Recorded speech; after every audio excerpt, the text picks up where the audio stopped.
versículo 11 al 12.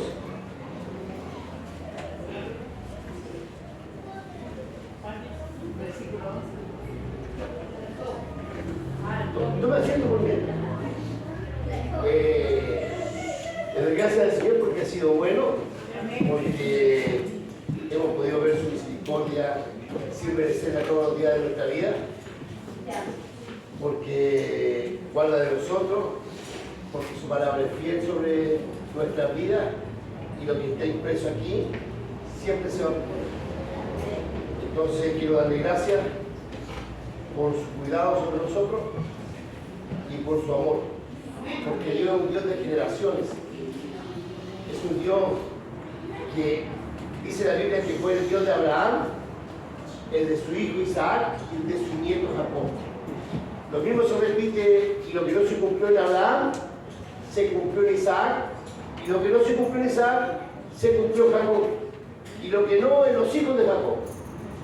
Lo mismo con nosotros. Él fue el Dios de nuestros padres. Y lo que no se cumple en nuestros padres se va a cumplir en nosotros. Y lo que no se cumple en nosotros en nuestros hijos.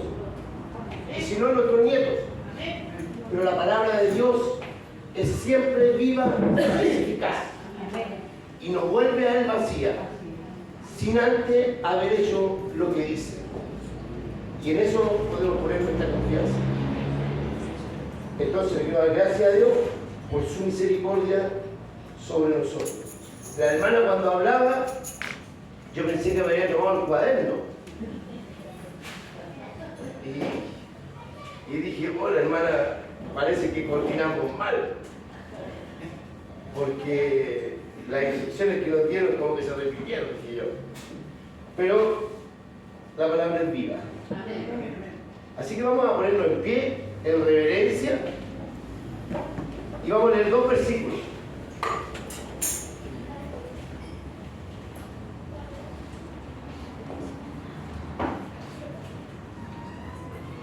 Y dice así: porque ¿quién de los hombres sabe las cosas del hombre, sino el espíritu del hombre que está en él? Así tampoco nadie conoció las cosas de Dios, sino el Espíritu de Dios. Y nosotros no hemos recibido el Espíritu del mundo, sino el Espíritu que proviene de Dios, para que sepamos lo que Dios nos ha concedido. ¿Pueden tomar asiento?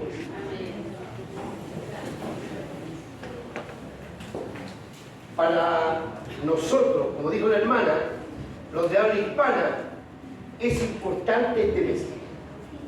Es muy importante porque hay celebraciones para los que creen en Dios, en su Hijo Jesucristo.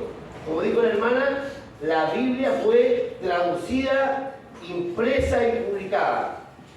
Y en el año 1569, en el mes de septiembre, llegó a la lengua castellana la palabra de Dios, traída del hebreo, del griego y del arameo. ¿Y por qué es importante? Porque hoy día no nos tienen que leer. Hoy día nos viene una persona y llega con unos rollos, unos libros de un idioma latino, un idioma que nadie entendía, y te dice esto así, y uno quedaba. Hoy día tenemos la bendición de poder ir a la casa después que nos vamos de aquí y usted tomar su Biblia y ver lo que dijo el hermano Claudio, si era verdad o no era verdad. Ese es un deber suyo, corroborar lo que se habla. Hoy día usted tiene acceso a la palabra de Dios, por eso es tan importante. Un mes de septiembre de hace 470, 460 años atrás. Gente, aplicando su vida, tradujo la escritura al español. Gracias al Señor. Hoy día la tenemos en versiones grandes, chicas, de distintos tipos. Versiones modernas, menos complejas, lenguaje actual, pero podemos escudriñarla. Por lo tanto, cuando viene una voz que te dice, no la leo porque no la entiendo, esa no es una voz de Dios. No es una voz que venga de Dios, o sea, un pensamiento sabio.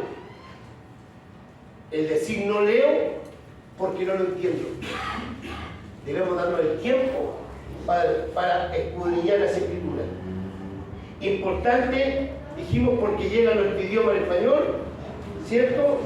Importante porque la Biblia es uno de los fundamentos de la fe. Nosotros partimos todo esto diciendo la Biblia es la palabra de Dios.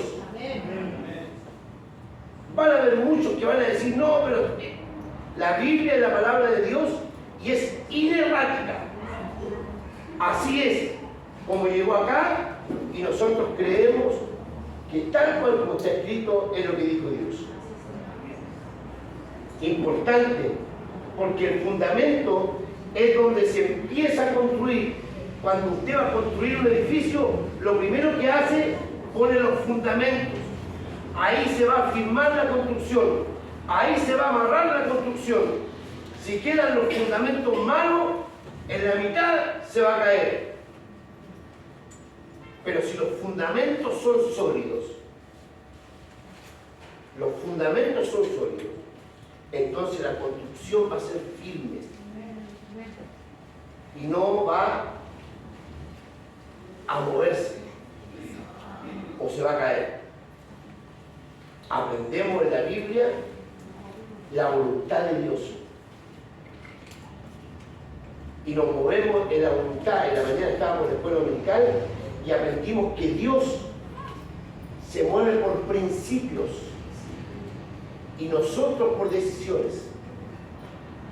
Por eso es que muchas veces cerramos, pero si actuáramos y nos moviéramos por principios, no erraríamos. No erraríamos. Un buen principio a aprender, esperar en Dios. Siempre queremos actuar, movernos, pero la Biblia dice que debemos aprender a esperar. Mi madre me lo repetía siempre: esperar, esperar, esperar, que a su tiempo Dios dirá qué decir, qué hacer, dónde ir. Principio. No se mueva a lo loco. Saúl se movió a lo loco y cayó. No fue capaz de esperar. Muchas veces nos desesperamos y queremos movernos. Importante porque es una revelación divina. Una revelación divina a nosotros y a toda la humanidad. Tiene acceso libre toda la humanidad a la palabra de Dios. ¿Cuál es su voluntad? ¿Cuál es su principio? Donde Dios se da a conocer como un Dios omnisciente, omnipotente y omnipresente. Un Dios que todo lo sabe, que todo lo puede y que está en todo lugar. Y si todo lo sabe, su voluntad es buena para nosotros. Porque nosotros podemos tomar decisiones y hacer cosas, pero no sabemos cuál va a ser el fin. Pero si nos movemos en la voluntad de Él, sabemos que Él conoce cuál es el fin de las cosas, porque todo lo sabe, por lo tanto nos va a ir bien. Movernos en su voluntad nos muestra su soberanía. Él tiene el poder y la última palabra sobre todas las cosas. Él decidió, muestra la Biblia, colocar su trono en el cielo. Un trono que Juan lo vio y lo detalla hermoso, donde no falta nada. Ángeles, querubines, serafines. El trono de Dios ahí, el Espíritu en medio. Un mar de cristal preparado para nosotros, donde vamos a estar un día con Él. La esperanza que hablaba mi hermana, su soberanía. Porque es importante la palabra, porque a través de Él, como contó mi hermana, conocemos la creación. Génesis 1 al 2:5 vemos que en el principio creó Dios los cielos y la tierra. El poder de la palabra de Dios fue creando. Y dijo Dios, háganse. Y dijo Dios, hágase. Y las cosas se hicieron.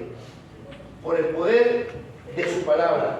Vemos el inicio, vemos su voluntad. Conocemos a través de la palabra la voluntad de Dios para nuestras vidas. Así está en 1 Timoteo 2:4.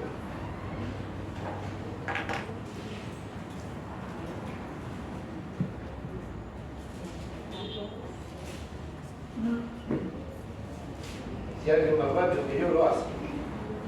El cual quiere que todos los hombres sean salvos y vengan al conocimiento de la verdad. Esa es su voluntad. Jesús hablando dijo, esta es la voluntad de mi Padre, que todos los que Él me envíe, yo los resucite en el día postrero. Y Jesús dice, y esto haré yo, lo resucitaré. Esa es la voluntad de Dios, el Padre, que todos los que conozcamos a Jesús, los que hemos llegado a Jesús por voluntad del Padre, un día, en el tiempo del fin, Él nos resucita. Muertos resucitados. Y Jesús dice, y yo lo haré. Tiene el poder para hacerlo. Esa es la voluntad de Dios. 1 Tesalonicenses capítulo 5 también habla de su voluntad. Colosenses capítulo 3, del 5 al 17 también, del 22 al 23. Y en toda la Escritura va mostrando su voluntad. Conocemos la voluntad de Dios, el propósito, el fin, cómo terminan todas las cosas. Este es un libro donde está todo. Podemos conocer el fin. Esto no es el fin de las cosas. El obtener beneficios o bienes no es el fin de la vida. Hay más que esto. Y la Biblia se va revelando. Que nos vaya bien en esta vida, gracias Señor. Pero ese no es el fin.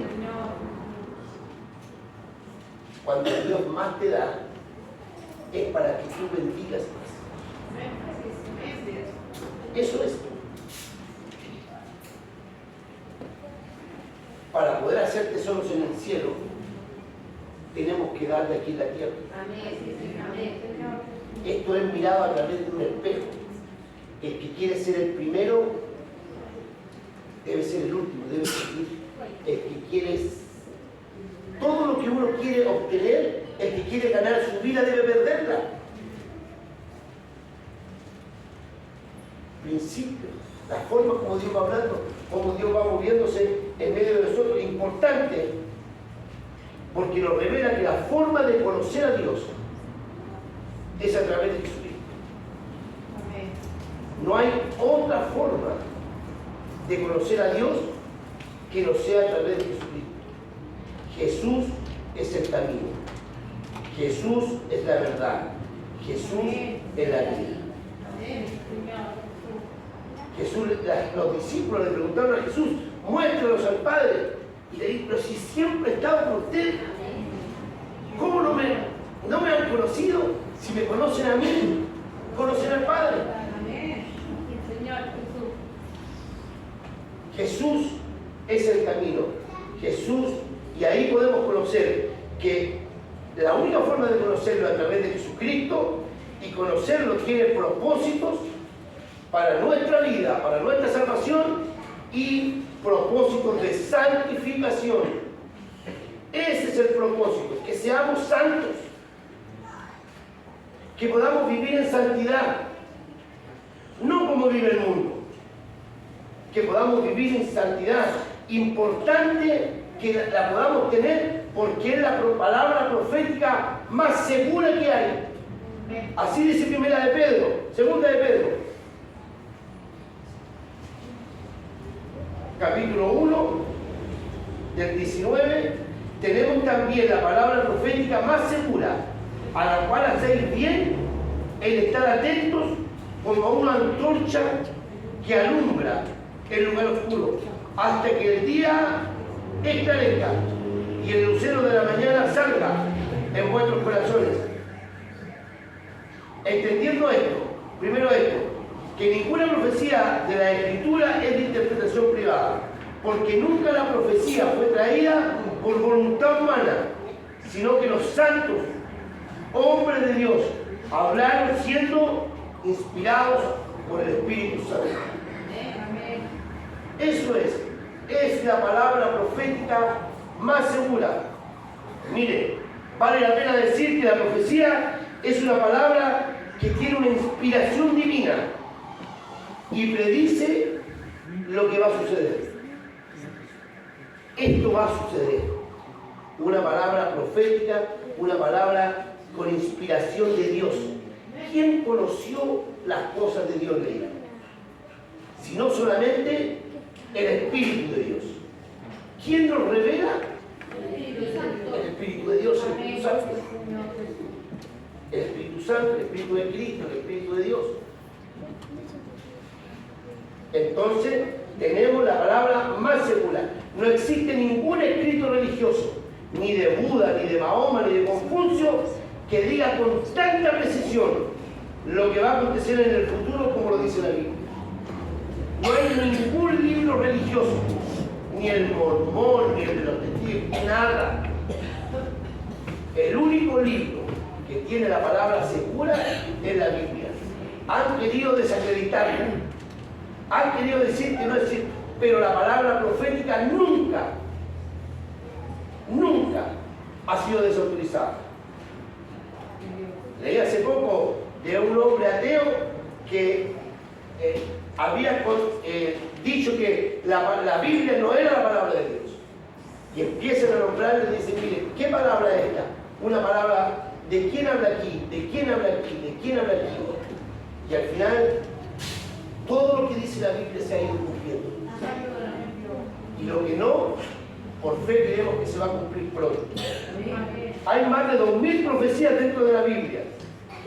Muchas se han cumplido, otras aún no. Pero la profecía bíblica es sorprendente.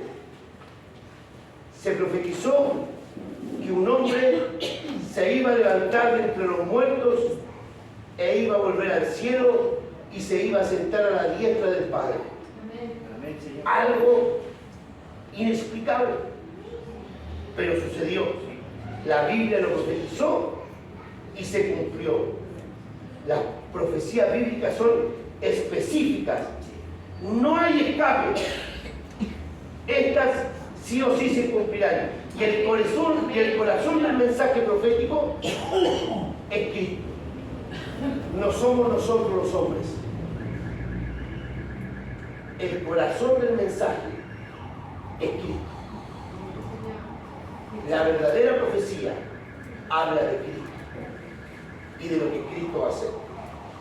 El Antiguo Testamento se terminó de, más o menos, unos 400 años. Hubieron 400 años de silencio entre el último profeta, entre Juan Bautista, y hacia atrás que no habló Dios. 400 años de silencio. No hay escritos ahí. Pero hay textos bíblicos sacados de los Salmos, como 1000 años antes, sacados del libro de Isaías, de Ezequiel, que los vamos a leer y vamos a mostrar. Esto nos va a durar más de 15 minutos, para que no se me ocupe, si somos rápidos. Salmo 69. Si alguien lo va leyendo, 69:4, si va a ser lo más rápido que yo, lo lee. Se han aumentado más que los cabellos de mi cabeza los que me aborrecen sin causa. 69:4. Se han hecho poderosos mis enemigos, los que me destruyen sin tener por qué. Y he de pagar lo que no robé. ¿De quién habla? ¿De quién está hablando? El Salmo 2:2.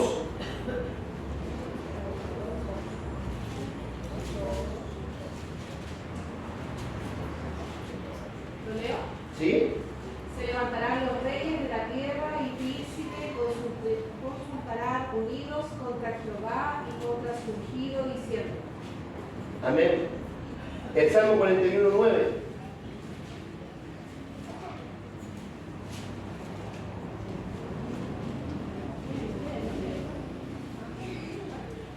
Aún el hombre de mi paz, en quien yo confiaba, el que de mi pan comía, alzó contra mí el carcañal. Mire, vea lo que dice Zacarías 13:7.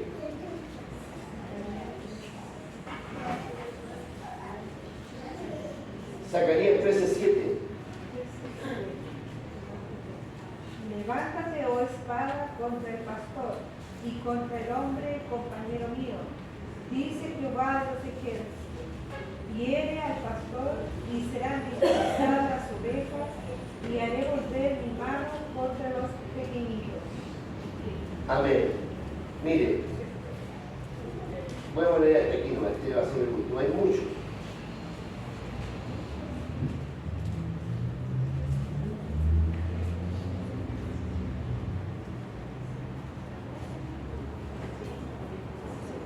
Dice, angustiado él y afligido, no abrió su boca, como cordero fue llevado al matadero y como oveja delante de sus trasquiladores enmudeció y no abrió su boca.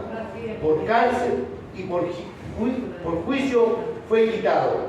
Y su generación, ¿quién la contará? Porque fue cortado de la tierra de los vivientes y por la rebelión de mi pueblo fue herido. Y se dispuso con los impíos su sepultura, más con los ricos fue su muerte. Aunque nunca hizo maldad, ni hubo engaño en su boca. Con todo eso, Jehová quiso quebrantarlo, sujetándole padecimiento, cuando haya puesto su vida en expiación por el pecado. Verá linaje y vivirá por largos días, y la voluntad de Jehová será en su mano prosperada. Verá el fruto de la aflicción en su alma y quedará satisfecho. Por su conocimiento justificará mi siervo justo a muchos y llevará las iniquidades de ellos. Por tanto, yo le daré parte con las grandes y con los fuertes repartirá despojo, por cuanto derramó su vida hasta la muerte y fue contado con los pecadores, habiendo él llevado el pecado de muchos y orado por los transgresores. ¿De quién habló? ¿De quién hablan todos estos versículos? De Cristo. De Cristo. Mi hermano leyó Génesis 3:15. Tú le darás una herida de cascañar, pero él te va a herir en la cabeza. Sí es cierto que el golpe de la caída fue un golpe fuerte, pero no fue un golpe de muerte. Pero Cristo le dio un golpe de muerte a Satanás. Un golpe en la cabeza.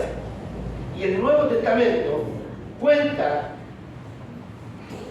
su vida, la vida de Jesús mientras caminó con nosotros. Muestra su nacimiento, su vida, su ministerio, su muerte, su resurrección, su regreso al cielo, su victoria sobre el pecado. Todo habla de Cristo. El centro de la palabra profética es Cristo. El centro de este libro. Los judíos pensaban que en la Escritura, que en el Antiguo Testamento estaba la vida, que en la Torá estaba la vida. Pero Jesús dice, no, lo único que hace ella da testimonio de mí. Toda la Escritura da testimonio de Cristo. Cristo es el centro de la profecía. Y hay muchas profecías, aún del Antiguo Testamento, que no se han cumplido. Y son la esperanza nuestra. Son nuestra esperanza. Mire, hay un salmo.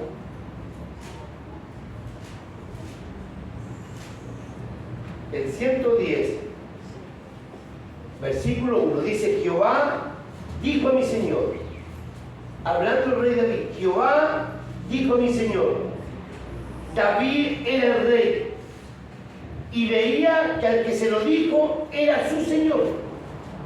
David lo veía como su Señor. Jehová dijo a mi Señor, siéntate a mi diestra, hasta que ponga a tus enemigos por estrado de tus pies. David recibe una revelación profética y ve al Señor sentado a la diestra del Padre. y lo ve que su trono y su reino va a ser superior. Y él dice, mi Señor. Él se ve como un siervo. Daniel lo ve bajando en las nubes. No lo vamos a buscar, pero en el capítulo 7, 2 y 13 dice que lo vio bajando en las nubes. Amén. Daniel, 600 años antes de Cristo. Antes. Estaban hablando de un suceso que aún no acontece. Y que cuando en el libro de los Hechos, los que estaban ahí, los testigos, lo vieron irse en las nubes, los ángeles, los hombres de blanco que estaban ahí, los dos ángeles, le dicen, ¿por qué miráis hacia el cielo? Así como lo habéis ido, habéis visto cómo se ha ido, un día volverá en las nubes. Tal cual como lo vio Daniel 600 años antes.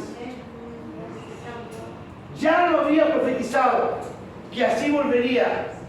1000 años antes de que viniera Jesús, lo vio. Jesús también lo profetizó, habló de su regreso en Mateo 24. Miren, hechos que aún no acontecen. Nosotros esperamos el regreso de Jesús. Nosotros, Él va a volver. Lo vio David, lo vio Daniel. Pablo lo vio más detallado. Daniel lo vio como un puro evento. Pero Pablo se le mostraron cosas que no se le permitieron contar. Conozco un hombre hace 14 años. No sé si en la carne o en el espíritu, pero fue llevado al tercer cielo y se le mostraron cosas que se le fueron prohibidas contar. Él vio que el evento de la venida del Señor sucede en dos partes. El primer evento es para la iglesia, para nosotros, los que hemos creído en Jesús, los que hemos sido justificados. Y el segundo evento es para Israel, la segunda venida. Nosotros tenemos que estar preparados para el primer evento. Lo llaman el arrebatamiento. Cuando la iglesia va a ser sacada, dice que Jesús va a venir, lo cuenta primero en Tesalonicenses, que no quiero que ignoréis acerca de los que duermen, porque ellos van a ser resucitados y van a venir con Jesús en la nube, y nosotros vamos a ir a su encuentro. Vamos a ser sacados, a ser como un abrir y cerrar de ojos, un evento así, ¡tac! No vamos a alcanzar a decir ni alcanzar a afirmar del que está al lado. Dice que van a haber dos moliendo en el molino. Uno se va a ir y el otro se va a quedar. Un evento que la iglesia debe estar preparada. Pero hay un segundo evento, que es la venida del Señor. Y también lo cuenta Pablo en Tesalonicenses, pero en la otra epístola, en segunda. Y dice que todo ojo le verá. Por lo tanto, si el primero es como un abrir y cerrar de ojos, no lo vamos a alcanzar a ver. Pero el segundo dice que lo vamos a ver. Y Él va a venir por su pueblo Israel a pelear una batalla donde Él sale victorioso. Y va a reinar por 1000 años. Dice que va a haber dos resoluciones. Juan fue más detallista. La revelación que tuvo Juan fue más al detalle. Daniel, 600 años antes, había tenido una visión. Vio 70 semanas y se le contaron 69. Se dieron cuenta que cada semana era de 7 años. Daniel, la última semana, la 70, dice, y una semana para quitar el pecado de mi pueblo. Juan, estando en Patmos, desterrado, preso, tuvo una revelación de parte del Señor y se le mostró esa semana que vio Daniel, se la detalló y le contó paso a paso lo que iba a suceder. La victoria. Hay dos resurrecciones, una para la vida y una para la muerte. Bienaventurados los que resucitan en la primera.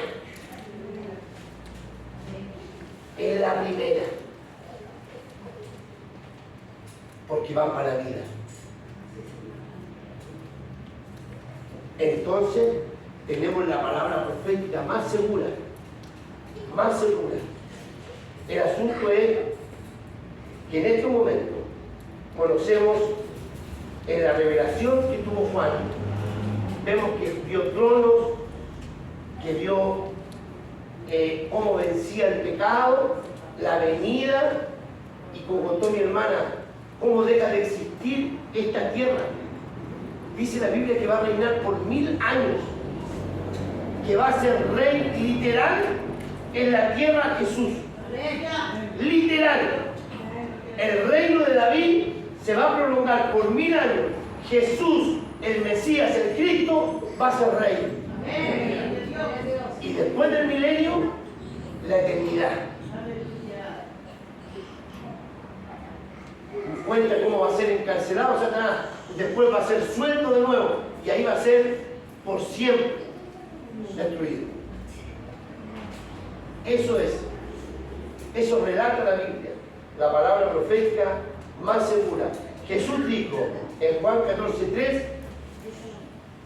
que dice que va a volver de nuevo. Pero miren, quiero que lea bien lo que dice Juan 14:3, para que vean lo que tenemos que tener cuidado y tenemos que dejar que el Espíritu Santo forme nuestra vida.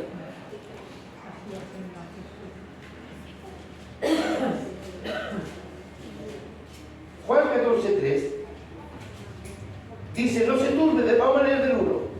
No se turbe vuestro corazón. ¿Creéis en Dios? Dice Jesús. Creed también en mí. En la casa de mi Padre muchas moradas hay. Si así no fuera, yo lo hubiera dicho: voy pues a preparar el lugar para vosotros. Y si me fuere, sucedió, ¿no? Y se fue. Dejó con nosotros el Espíritu Santo. Y si me fuere, yo os prepararé lugar, vendré otra vez. Está diciendo, y yo tomaré a mí mismo. ¿A quién tomará? ¿Quién está hablando? ¿A quién va a tomar? A él mismo. No está hablando de mí. Por lo tanto, lo que está haciendo el Espíritu Santo dentro de nosotros es formando la vida de Cristo en nosotros, haciendo morir las obras de la carne y haciendo vivir el fruto del Espíritu, que es el carácter de Cristo en nosotros. Si las obras de la carne no mueren, nosotros vamos a morir. Pero si por el Espíritu hacemos morir las obras de la carne, dice el libro de Romanos, que viviremos. Capítulo 8, versículo 13. Si por el Espíritu hacéis morir las obras de la carne, viviréis. Tenemos que morir al yo. La Biblia lo llama el viejo hombre. Tiene que morir. Tiene que morir mi voluntad. Tiene que morir mi vida. No que salga y se mate, pero tiene que morir. Por eso es que este cuerpo está bajo maldición y tiene que morir. Pero el interior se fortalece de día en día. Se fortalece de día en día. Nosotros vamos a vida. Dios puso su vida en nosotros. Si nosotros entendemos que nuestra vida, la vida del alma, la vida creada, no es lo importante, sino que la vida de Dios, la vida del Espíritu, la que está puesta en nosotros y que nos fue creada y es para la vida eterna, esa es la vida importante. ¿Y cómo podemos tener la vida eterna? Y esta es la vida eterna, dice la Biblia: que te conozcan a ti, el Dios poderoso, y a mí, dice Jesús, al que tú enviaste. Esa es la vida eterna, que lo conozcamos. ¿Cómo podemos conocer a alguien si no dice quién es? ¿Cómo usted puede saber? Usted puede bufonear si usted dice: yo sé lo que está pensando. Usted no sabe lo que estoy pensando. Yo conozco. La Biblia dice que ¿quién conoce lo que hay en el hombre? El Espíritu del hombre. ¿Y quién conoce lo que hay de Dios? El Espíritu de Dios. Por lo tanto, para que usted me conozca a mí, yo tengo que decir lo que estoy pensando, lo que me gusta y lo que quiero y cuál es mi voluntad. Tiene que haber una palabra pronunciada por mí, para que podamos conocer de Dios. Hay una palabra revelada a los hombres que está aquí. Esta es la vida eterna, que te conozcan a ti, conozcan tu voluntad, tu propósito, qué es lo que viene, cómo van a terminar todas las cosas. Y a Jesucristo, el centro de la revelación. La cosa es lo que terminemos.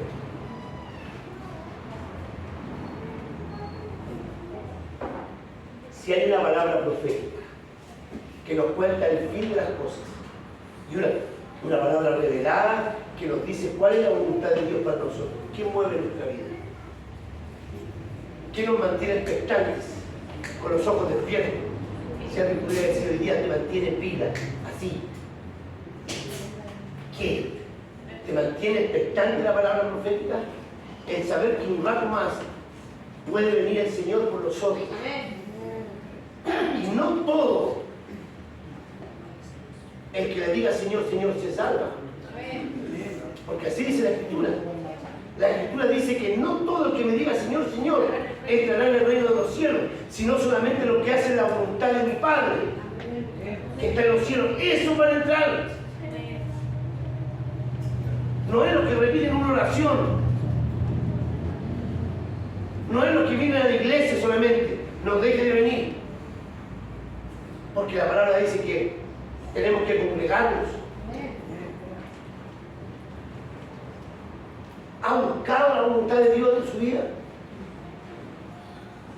¿Ha invertido tiempo buscando en hacer la voluntad de Dios? ¿O se ha aprendido 10 textos y con eso se mueve para todo?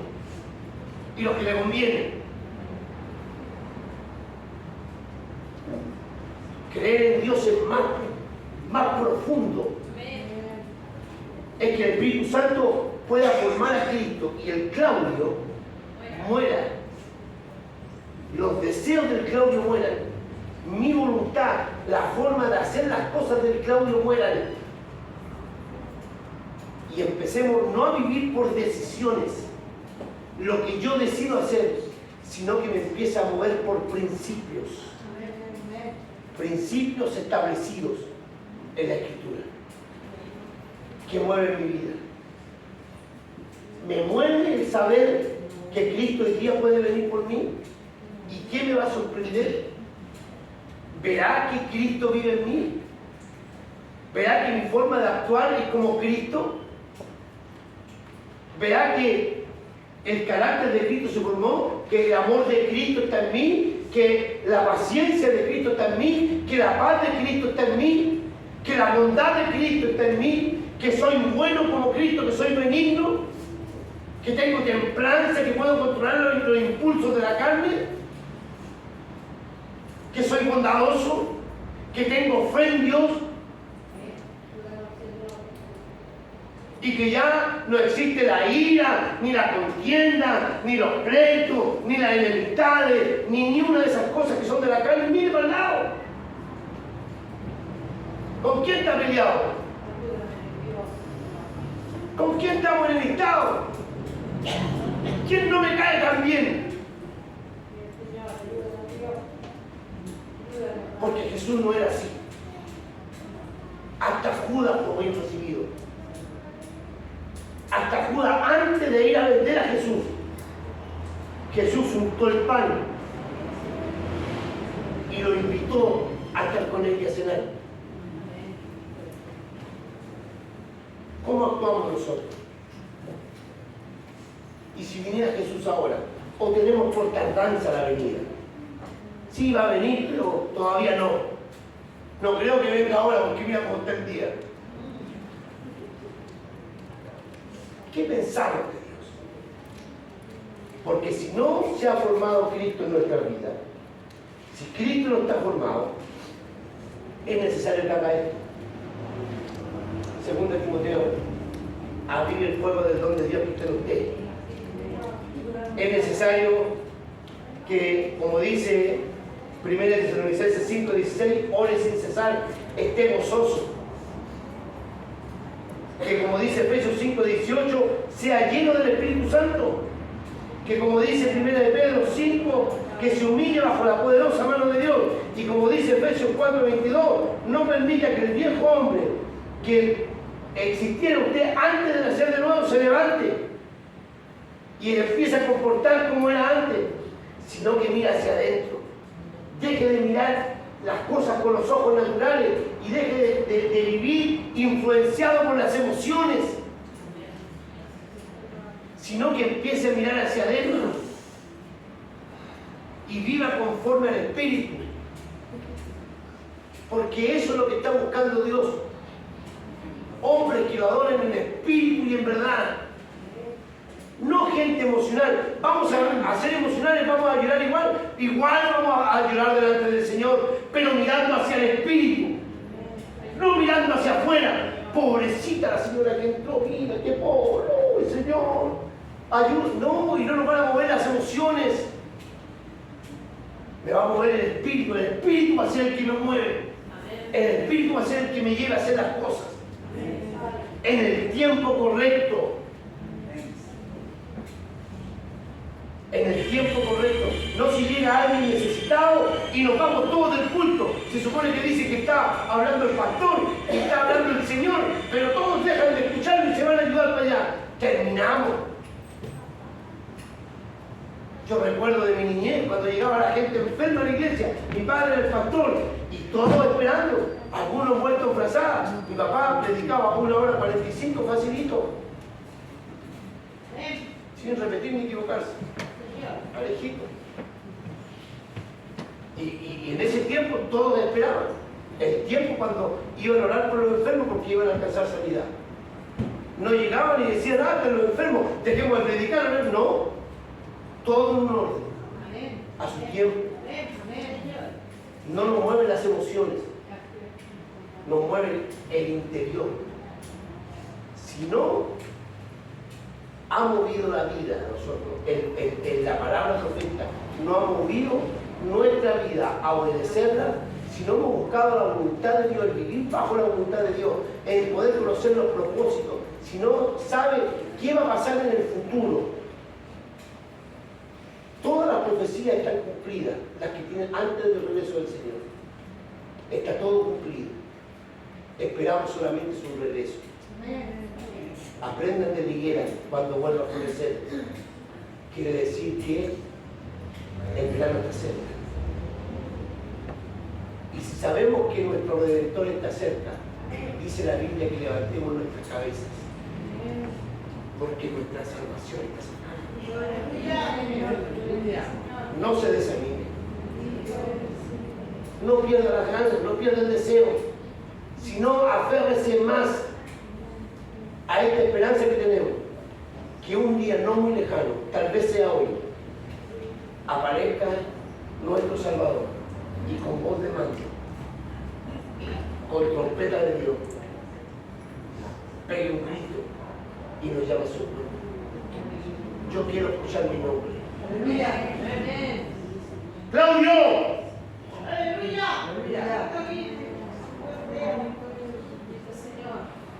¿Qué mueve su vida? Padre de la gloria.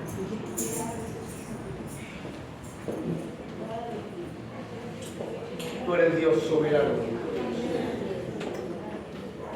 Todo se mueve en tu poder y en tu voluntad, bendito Dios.